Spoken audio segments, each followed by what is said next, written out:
नमस्कार। ज्योतिष शिक्षा श्रृंखला में पिछले वीडियो में मैंने आपको जन्म कुंडली कैसे दिखाया जाता है, जैसे कि जन्म कुंडली में ग्रहों की स्थिति, घोड़ों की स्थिति, ग्रहों की दृष्टि, ये सब बताया था।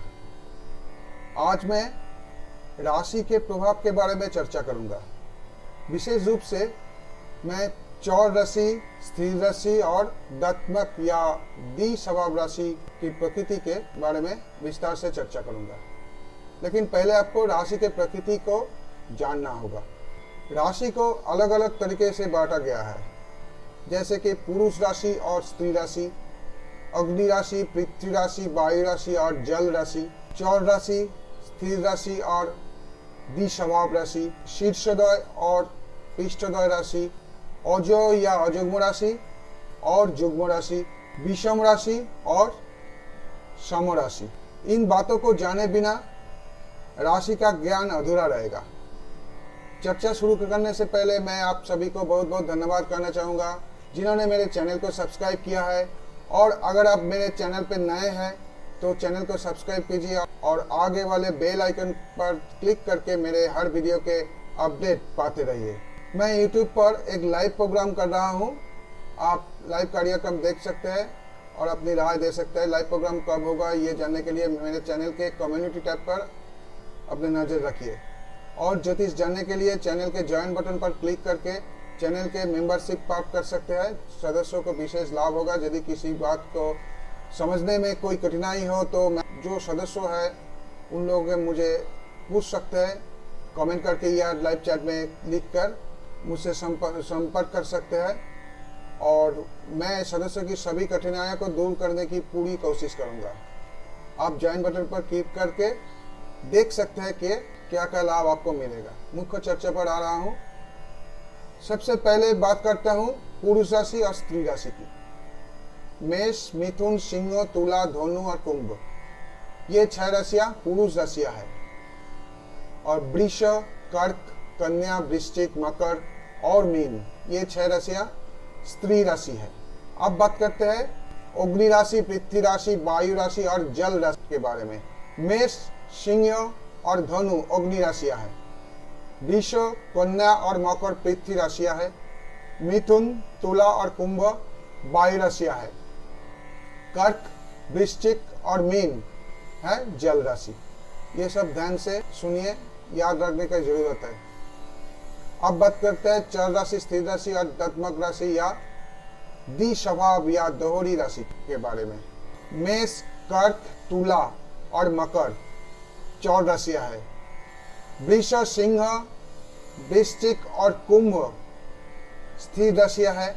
मिथुन, कन्या, धनु और मीन दत्मक या द्वि स्वभाव राशियां है। आप जान लीजिए ओजो या अजुग्म और जुग्म और विषम और सम कौन सा राशि को कहते हैं। जो पुरुष राशियां है उसको ही ओजो या अजुग्म या विषम राशियां कहा जाता है। पुरुष राशियां को ही ओजो राशि या अजुग्म राशि या विषम राशियां कहा जाता है और स्त्री राशियों को जुग्म राशि या सम राशियां कहा जाता है। और एक भाग है शीर्षोदय और पृष्ठोदय।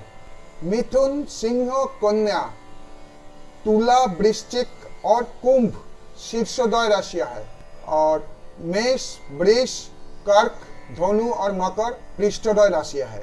कुंडली विचार के मामले में ये राशियों के ये बदलाव बहुत जरूरी है। ये किस प्रकार का राशि है, कौन सा कैरेक्टर आएगा, ये समझने के लिए ये सभी को समझना बहुत जरूरी है। इस प्रकार भी हो सकता है कि परिणाम मिश्र भी हो सकता है। उम्मीद है कि आप नाम से ही अग्नि, पृथ्वी, वायु और जल का विषय में समझ आ गया है आपको। अग्नि का अर्थ है अग्नि प्रकृति, पृथ्वी का अर्थ है जड़ प्रकृति, वायु का अर्थ है वायु प्रकृति और जल का अर्थ है जल की प्रकृति, पानी जैसा। इन सभी प्रकार की राशियों में से चौर, स्थिर और द्वि स्वभाव या दत्मक के बारे में थोड़ा जानकारी आज आपको दूंगा और थोड़ा बहुत जानना आवश्यक भी है। मैं बाकी सब चीज़ों पर बाद में विस्तार से चर्चा करूंगा। यदि आप राशि के बारे में कुछ ज्ञान प्राप्त करे बिना विस्तार में जाते हैं तो आपके लिए समझना मुश्किल होगा। इसलिए मैं केवल वही चर्चा कर रहा हूँ जिसकी प्राइमरी स्टेज में जरूरत है। अभी बात करता हूँ चर राशि का। चर शब्द का अर्थ है गतिशील। चर राशियों का प्रभाव पृथ्वी की किसी वस्तुओं या प्राणियों पर पड़ता है तो उसके पास स्थिर रहने का कोई उपाय नहीं है। वो चुस्त, गतिशील, परिवर्तनशील होना चाहिए। चर राशि का मुख्य मंत्र गति है। इस गति में अच्छे और बुरा दोनों भाव हो सकते हैं। चर राशि के प्रभाव में व्यक्ति में जो गुण प्रकट होता है वो ऐसा है: शुभ पक्ष में परिश्रम, बहुमुखी प्रतिभा, उत्साह, महत्वाकांक्षा, सुधारवाद, आगे बढ़ने की इच्छा आदि।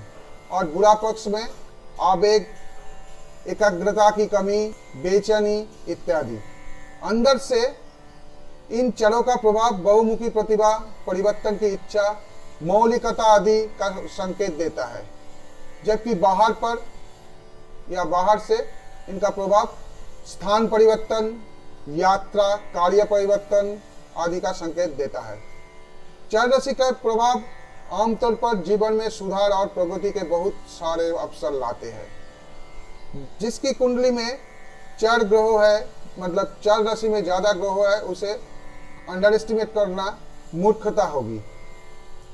आमतौर पर कोई राजनेताओं, सुधारकों इत्यादि के कुंडली में चर राशि का प्रधानता देखी जाती है।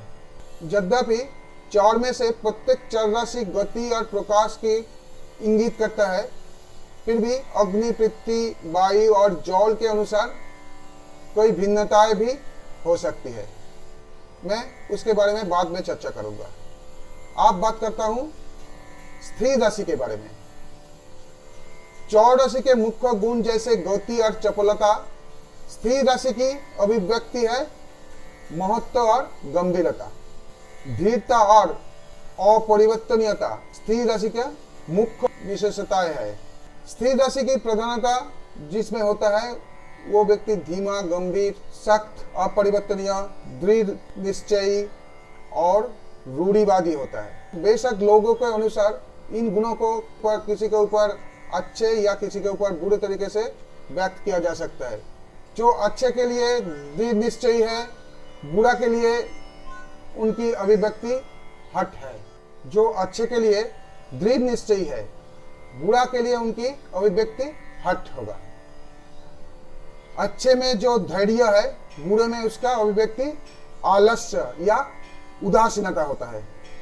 जिसकी अपरिवर्तनवादी अभिव्यक्ति सुसंगत है, असंगति में उसकी अभिव्यक्ति रूढ़िवादी है। ऐसे ही अच्छे और बुरा में विचार किया जाता है। जैसे चर राशि में ऊर्जा बाहर की ओर फैलती है, स्त्री राशि में ये केंद्रित होना चाहता है, केंद्रीभूत होना चाहता है। इसलिए भक्ति, एकाग्रता, अनुशासन आदि गुणों की अभिव्यक्ति स्त्री राशि में बहुत अधिक होती है। परिश्रम और लगन, ये दो गुण हमें एक स्त्री राशि में मिलते हैं। वास्तविक कार्यस्थल में स्त्री राशि की अभिव्यक्ति अथक परिश्रम, अटूट लगन और असीम सहन शक्ति में होती है। एक स्त्री राशि की तरह एक ही चीज को धीरे धीरे और स्थिर रूप से करने की शक्ति चौर या दत्मक राशि में नहीं होती है। दत्मक का मतलब है दी स्वभाव राशि। स्त्री राशि में न दृष्टि है, न मौलिकता है, न सृजनात्मकता है, लेकिन लगन और संगठन की ताकत उनमें बहुत ज्यादा है। चौर राशि की रचनात्मक शक्ति तब तक किसी काम में नहीं होती जब तक कि उसे स्त्री राशि की सहायता न मिले। केवल एक स्त्री राशि में ही किसी वस्तु को एक निश्चित आकार में निर्माण करने की क्षमता होती है। स्त्री राशि के जातक आसानी से अपना रास्ता नहीं छोड़ना चाहते हैं और जो रास्ता अपनाते हैं वो अपने चरम पर पहुंचकर ही छोड़ती है। जिस प्रकार चर राशि एक स्थान पर रहने में असहज महसूस करती है, वो गति के बिना आगे नहीं बढ़ सकती, उसी प्रकार स्त्री राशि अपना स्थान छोड़ने में हिचकिचाती है। यदि कठोर नियमों के पालन नहीं कर सकता तो उसे शांति नहीं है। यद्यपि ये 4 स्थिर राशि के सामान्य रूप है, अग्नि, पृथ्वी, वायु और जल के अनुसार कोई विभिन्नता है, कोई डिफरेंस देख सकता है। इसके बारे में बाद में चर्चा करूंगा। जैसे कि एक जल राशि अग्नि राशि भी हो सकता है, जल राशि भी हो सकता है, वायु राशि भी हो सकता है। वैसे ही एक स्थिर राशि भी जल राशि हो सकता है, अग्नि राशि हो सकता है, वायु राशि भी हो सकता है। उस हिसाब से कुछ भिन्नता आएगी, उसके बारे में बाद में चर्चा करूंगा। अभी आता हूं दत्मक राशि या द्विस्वभाव राशि के बारे में। इस राशि का चरित्र अन्य 2 राशियों के चरित्र की तुलना में समझने में थोड़ा कठिन है। एक स्थिर राशि की स्थिरता, उसका महत्व और विशिष्ट आकार, चौर राशि की तीव्रता, तीक्ष्णता या चारों ओर बिखरने की व्यस्तता, इनमें से कोई भी द्विस्वभाव राशि में स्पष्ट नहीं है। दत्मकता यानी कि द्वि प्रकृति, जैसा कि नाम के तात्पर्य है, इस राशि का चरित्र स्थिरता और चौर या आंदोलन दोनों का मिश्रण है। कुछ मामलों में ये बाहर से स्थिर है और अंदर से चंचल हो सकता है। फिर से किसी भी मामले में ये बाहर से चंचल और अंदर से स्थिर हो सकता है। फिर कहीं उसकी स्थिरता और चंचलता समय समय पर प्रकाशित हो सकता है, यानी कभी चंचल कभी स्थिर। तो उसे गतिहीन नहीं कहा जा सकता, फिर गतिशील भी कहने से रोकता है। जब घड़ी का जो पेंडुलम होता है वो गतिहीन हो जाता है और फिर से गतिशील होना चाहता है, तो उसमें जो गुण प्रकट होता है उसी तुलना में इस द्विस्वभाव राशि की गुणों की तुलना की जा सकती है। जड़ता या तमोगुण की अभिव्यक्ति स्थिर राशि में अधिक होती है। वो शारीरिक है, वो एक निश्चित आकार में स्थिर होना चाहता है।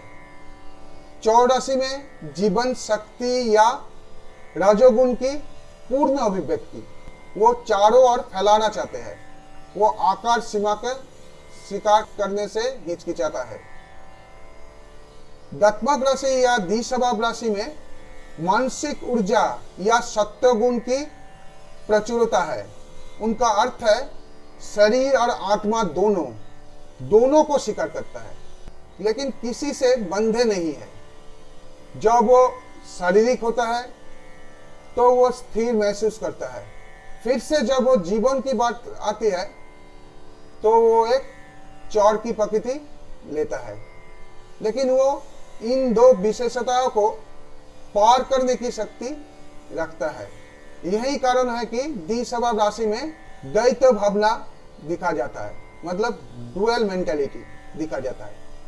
कुछ मामले में ये झिझक, संघर्ष, संदेह आदि के रूप में प्रकट होता है। कभी कभी संगति, समन्वय, संगति आदि रूप में प्रकाशित होता है। बाह्य रूप से भक्ति या व्यक्तित्व की ताकत आमतौर पर द्विस्वभाव राशि में नहीं पाई जाती है। 2 प्रकृति राशि पूरी तरह से रूढ़िवादी नहीं है, वो भी बदलाव चाहते हैं, लेकिन वो चौर राशियों की तरह पुरानों को बिना परीक्षण के जाने देने से कतराते हैं। ये विशेषता ज्ञान या बुद्धि की दुनिया में मानसिकता के स्तर पर बहुत अधिक व्यक्त की जाती है। ये राशियां, मतलब ये द्विस्वभाव राशियां ज्ञान प्राप्ति के लिए बहुत ही अनुकूल है। द्विस्वभाव राशि में स्थिर या चर राशि के समान संरचनात्मक क्षमता नहीं है, लेकिन बुद्धि और विश्लेषण करने की क्षमता काफी अच्छी होती है। न्यायाधीश और परामर्शदाता उन लोगों के लिए बहुत अच्छे हो सकते हैं जिन पर दत्तक राशि का प्रबल प्रभाव होता है। इसका मतलब हुआ, जिस आदमी पर दत्तक राशि का प्रभाव ज्यादा होता है, अगर वो कोई विचारक, न्यायाधीश होते हैं और कोई एडवाइजर या परामर्शदाता होते हैं, तो उसके लिए बहुत अच्छा होता है। और जहां ये गुण आवश्यक होते हैं वहां उन्होंने मुकाम हासिल कर सकता है। इसी प्रकार संदेह, संशयवाद, गहराई का अभाव, अनिश्चयता इत्यादि को विपरीत दिशा में देखा जा सकता है। मतलब नेगेटिव साइड है जो ये दिशावर राशि का। दिशावर राशि के मामले में कुछ समाजवाद और सहानुभूति दिखाई देती है, फिर कुछ मामलों में असामाजिक और सहानुभूति शून्य हो जाती है, क्योंकि चौर और स्थिर दोनों का मिश्रण है ये, इसलिए दोनों के कैरेक्टर लेते हैं। कभी कभी समाज के भीतर होकर भी वो अकेला है, और फिर कभी वो अकेला होते हुए भी समाज से संबंध रखता है। और इस राशि का भी कुछ विभिन्नता हो सकता है, डिफरेंस हो सकता है अग्नि, पृथ्वी, वायु और जल के विशेषता के अनुसार। उसके बारे में मैं बाद में जब राशि को एक एक राशि के बारे में चर्चा करूंगा तब उसके बारे में चर्चा करूंगा। आज की चर्चा समाप्त करने से पहले ये कहना चाहूंगा कि ये ध्यान रखना महत्वपूर्ण है कि राशि की इन सभी विशेषताओं को ध्यान से याद में रखना आवश्यक है। उसके लिए वीडियो को बार बार देखें, सुने और विशेषता के याद रखने की प्रयास करें। इन विशेषताओं पर विचार किए बिना कुंडली का विचार करना सही नहीं होगा। आज जिन राशियों का विशेषता की चर्चा की जा रही हो वो राशि चक्र में स्थित ग्रहों की विशेषताओं के अनुसार कुछ भिन्न भी हो सकता है।